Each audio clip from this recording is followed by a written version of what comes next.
बिस्मिल्लाहिर्रहमानिर्रहीम। Immune thrombocytopenic परपरा ITP खून की एक बीमारी जिसके बारे में कहा जाता है शायद जानलेवा तो नहीं है, मगर प्लेटलेट इतने कम हो जाते हैं तो मरीज़ को थोड़ा बहुत ख़तरा हो सकता है, और अगर इसका वक्त पे इलाज किया जाए तो अमूमन इस बीमारी से छुटकारा पाया जा सकता है। ये बीमारी क्यों होती है, कैसे होती है, इससे कैसे बचा जा सकता है, इससे कैसे इलाज किया जा सकता है, क्या इलाज किया जाना चाहिए कि नहीं किया जाना चाहिए, ये आज हम डिस्कस करेंगे। मेरा नाम डॉक्टर सैयद नासिर अब्बास है। मैं पीडियाट्रिक हेमेटोलॉजिस्ट ऑन्कोलॉजिस्ट हूँ और हेड कर रहा हूँ बोन मैरो ट्रांसप्लांट यूनिट को चिल्ड्रन हॉस्पिटल लाहौर में। ITP इम्यून थ्रोम्बोसाइटोपेनिक, जिसका नाम भी जाहिर है कि इम्यून का मतलब है कि अपने ही सेल, हमारे अपने इम्यून सिस्टम ने अपने प्लेटलेट्स को खाना शुरू कर दिया, नुकसान करना शुरू कर दिया, और जिसकी वजह से जिस्म में प्लेटलेट्स की मिकदार कम हो। प्लेटलेट हमारे खून का वो हिस्सा जिसकी वजह से खून जमने में मदद देता है, जिसकी वजह से कहीं में चोट लगती है तो खून फ़ौरन जम जाता है। तो हमारे जिस्म का लाजमी जुज़, हमारे खून का लाजमी जुज़, इसकी लाइफ तकरीबन कोई 5 to 7 डेज़ होती है, और जिस्म 7 दिन के लिए उसे बनाता है, फिर ख़त्म हो जाते हैं, फिर जिस्म नए सिरे से उसे बताता है। तो इस बीमारी में हमारा अपना ही सेल्स, अपने ही जो हिफाज़ती निज़ाम है, क़ुव्वत मुदाफ़अत का निज़ाम है, अपने सेल्स को खाना, प्लेटलेट्स को खाना शुरू कर देता है, डैमेज करना शुरू कर देता है, जिसकी वजह से प्लेटलेट्स की मिकदार कम होना शुरू हो जाती है।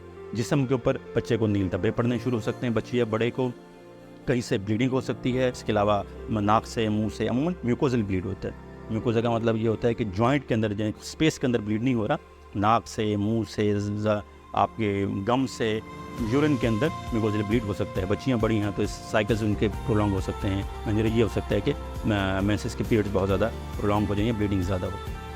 तो अगर किसी भी वजह से, अब हम कैसे डिफ्रेंशिएट करते हैं, क्योंकि प्लेटलेट तो बहुत सारी मिकदार में कम, बहुत सारी बीमारियों में कम होते हैं। वो ब्लड कैंसर में भी कम हो सकते हैं, वो किसी और बीमारी में भी कम हो सकते हैं, वो पैदाइशी तौर पे भी कम हो सकते हैं, वो सिंपल टाइफाइड में भी कम हो सकते हैं, वो कई और बीमारियों में भी कम, ऑटोइम्यून डिसऑर्डर्स के अंदर कम हो सकते हैं। तो बहुत सारी वजूहत हैं जिसमें प्लेटलेट्स कम होते हैं। तो हम कैसे पता करें कि this is immune, this is ITP या कोई और बीमारी? ये बहुत ज़्यादा इंपॉर्टेंट है, क्योंकि इसकी वजह मैं बताऊंगा आपको कि ITP के अंदर जब हम तरीका इलाज करते हैं, मैं बताऊंगा स्टीरॉइड्स वगैरह देते हैं।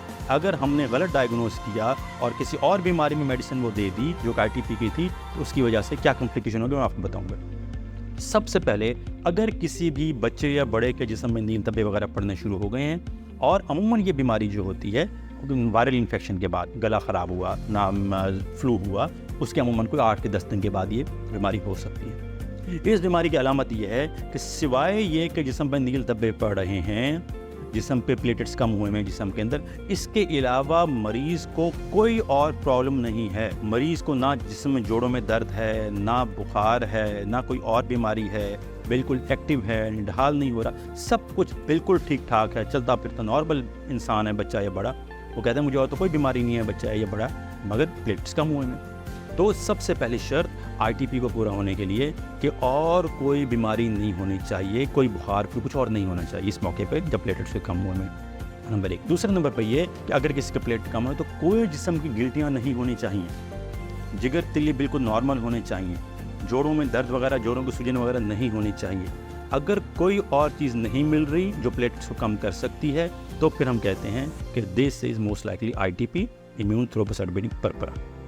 अच्छा, इसका मतलब ये है कि मैंने बताया कि हमारी हड्डी का गूदा बहुत अच्छा काम कर रहा है, प्लेटलेट्स बना रहे हैं, मगर इम्यून सिस्टम ने सेल को तोड़ना शुरू कर दिया। तो दिस इज़ ITP। हमने कंफर्म कर लिया हिस्ट्री की हद तक, देखने की हद तक ITP है। अब हम उसे फिर कंफर्म कैसे करते हैं? एक रास्ता ये है कि हम बोन मैरो करके देखें, बोन मैरो बायोप्सी करके देखें, और बोन मैरो बायोप्सी में जाके देखें कि हड्डी का गूदा कैसा काम कर रहा है। लेकिन अब हम ऐसा नहीं, फ़ौरन नहीं करते।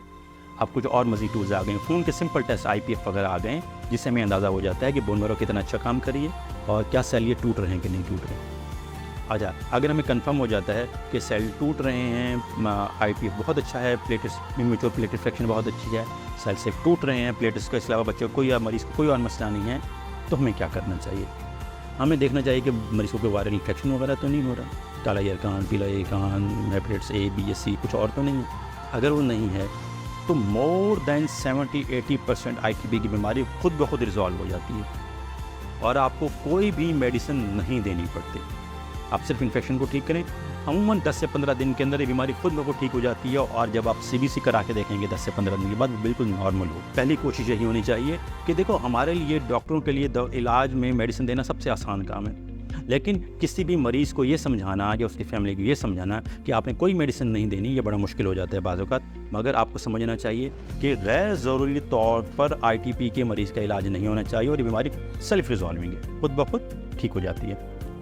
اب اگر کسی وجہ سے یہ ہم دیکھتے ہیں کہ کچھ عرصے کے بعد پلیٹلیٹس پیر بھی کم ہے، کاؤنٹس پیر بھی کم ہے، یا سائن سمٹمز میں اضافہ ہونا شروع ہو گیا ہے، جسم پہ نیل دھبے پڑنا شروع ہو گئے ہیں، یا کہیں سے بار بار بلیڈنگ ہوتی چلی جا رہی ہے، اب ہمیں دوبارہ پہ ٹیسٹ کر کے دیکھنا چاہیے کہ آئی ٹی پی ہے یا ہمارا ڈائگنوسس ڈفرینٹ ہو سکتا ہے. کنفرم کرنے کے بعد ہمیں پتہ لگ جائے کہ کینسر نہیں ہے، ہمیں کنفرم ہو جائے کہ یہ بلیڈنگ ڈس آرڈر اور کوئی نہیں ہے، تو اب ہم بعض اوقات اسٹیرائڈ وغیرہ دے کے پلیٹلیٹس کو اپنے امیون سسٹم کو کمزور کرتے ہیں تھوڑا سا، تاکہ پلیٹلیٹس اوپر جانا شروع ہو جائے.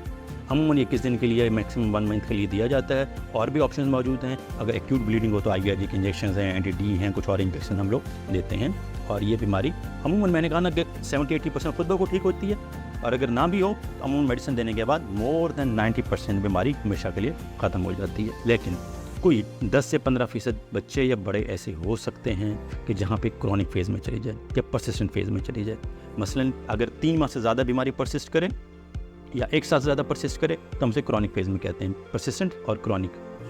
جب ایک کرونک فیز میں چلی جاتی ہے تو وہاں ہمیں دوبارہ ڈیسائیڈ کرنا ہوتا ہے کیا یہ بیماری آپ کو کچھ کہہ رہی ہے کہ نہیں کہہ رہی. دیکھو، ہم اس بیماری کے بارے میں کہتے ہیں، آئی ٹی پی کے بارے میں کہتے ہیں کہ یہ بیماری بعض اوقات کچھ نہیں کرتی، مگر اس کا غیر ضروری علاج ضرور بعض اوقات نقصان کر دیتا ہے. تو آپ نے پلیز وہ مریض بچے یا بڑے جو آئی ٹی پی کا شکار ہیں، آپ نے غیر ضروری طور پر پلیٹلیٹس پورا کرنے کی کوشش میں نہیں لگ جانا. اگر بیماری کچھ نہیں کہہ رہی، کوئی سائن سمٹم میں نہیں ہے، کوئی بلیڈنگ نہیں ہے، کوئی نقصان نہیں ہو رہا، کچھ نہ کہیں. اور آپ بعض اوقات ہر انسان کے پلیٹلیٹ ڈفرینٹ نارمل ہو سکتے ہیں، اگر وہ نارمل فنکشن کریں تو ان کو چھوڑ دیں وہاں پہ، یہ سیلف ریزالو ہونے دیں. لیکن اگر سائن سمٹمز ہوتے ہیں تو پھر ہم کچھ امیونو سپریسنٹ دے سکتے ہیں، جس کے پھر چھوٹے موٹے سائڈ افیکٹ بھی ہوتے ہیں، اس لیے ہم کوشش کرتے ہیں کہ ہم غیر ضروری علاج نہ کریں. اس لیے سب سے میری امپورٹنٹ بات یہ ہوگی کہ سب سے پہلے کنفرم کریں کہ آئی ٹی پی کی بیماری ہے، پلیٹلیٹس کی اور کوئی بیماری نہیں ہے. اور اگر کنفرم ہو جاتا ہے تو علاج صرف اسی صورت میں کریں کہ جب بچے کو یا بڑے کو کچھ سائن سمٹمس علامات آ رہی ہیں. اگر کسی بھی جسم کے بچے کو یا بڑے کو نیل دھبے وغیرہ پڑتے ہوں، یا کوئی خواتین ایسی ہیں جن کے بہت پرولونگ پیریڈز ہوتے ہوں، یا کہیں سے بلیڈنگ ہوتی ہو، تو کنفرم کریں کہ یہ آئی ٹی پی ہے کہ نہیں ہے. اور اگر وہ آئی ٹی پی ہے تو خود بخود اس کو ٹھیک ہونے دیں. نہیں ہو رہی تو صرف طریقہ علاج کو اس وقت اپنانے کی کوشش کریں جب بیماری کی وجہ سے آپ کو نقصان ہو رہا ہے.